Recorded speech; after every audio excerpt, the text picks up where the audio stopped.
ہم کچھ ایکسپیکٹ کر رہے تھے کہ کچھ مزید ڈیٹیلز آئیں. یہ جو 3 نئے اضلاع بنائے گئے ہیں، اگر اس کی میں مجموعی آبادی کی بات کروں، آپ نے جس طرح خود کہا کہ اب ان نئے تینوں اضلاع میں اس تمام انفراسٹرکچر کی ضرورت پڑے گی، اس کے ڈائریکٹ بینیفیشریز کتنے بنتے ہیں؟ یعنی ان 3 اضلاع کی مجموعی آبادی کیا ہے؟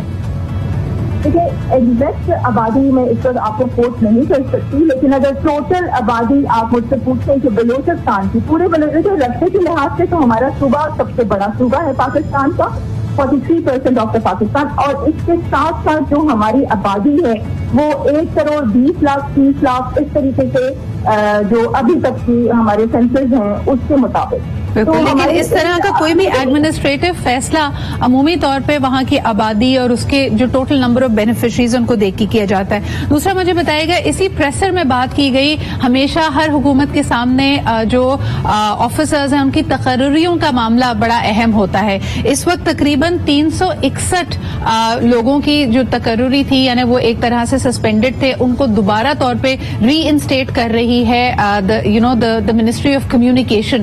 اس حوالے سے آپ کیا کہیں گی؟ کیا یہ معاملہ پولیٹیسائز ہو جائے گا؟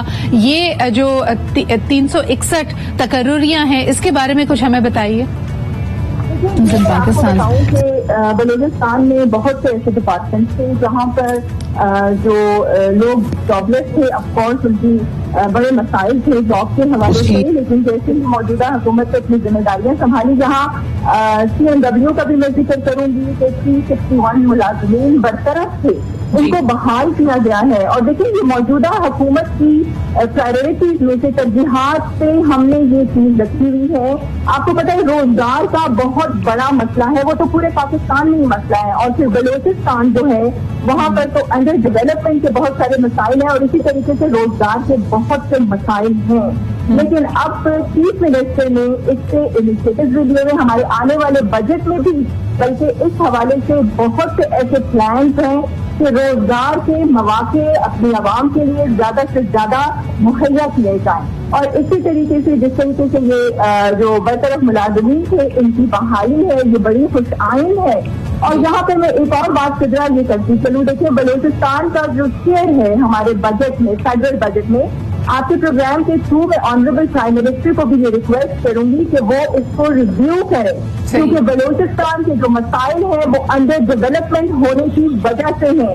وہاں کی لا اینڈ آرڈر کی سچویشن ہے. اگر آپ نے بلوچستان جو ہے وہ پاکستان کا فیوچر ہے، اور اگر آپ نے بلوچستان کو باقی صوبوں کے برابر لے کے آنا ہے تو بلوچستان کو خاص توجہ کی ضرورت ہے. اس کو اگنور کرنے سے یا نگلیکٹ کرنے سے معاملات مزید خراب ہو سکتے ہیں. تو بلوچستان سے زیادہ توجہ دی جائے، بجٹ میں اس کا شیئر بڑھایا جائے. ہم چاہتے ہیں، آپ دیکھیں کہ ہم کہتے ہیں، ہمیں ایک سوال کرنا چاہوں گی کہ جب بھی ہم گڈ گورننس پریکٹسز کی بات کرتے ہیں، آپ نے صحیح کہا کہ جو برطرف جن کو لوگوں کو کیا گیا ان کو ری انسٹیٹ کرنا، ان کی بحالی، کیونکہ ان کی جب تک اپنی روزگار، ان کی اپنی پوزیشنز میں اسٹیبلٹی نہیں ہوگی، بے یقینی کی کیفیت ہوگی، تو کوئی بھی فیصلے کرنا مشکل ہے. لیکن اکثر یہ بات کی جاتی ہے خصوصاً بلوچستان اور سندھ کے تناظر میں کہ یہاں پہ جو ایڈمنسٹریشن ہے اس کی کیپیسٹی بلڈنگ کے لیے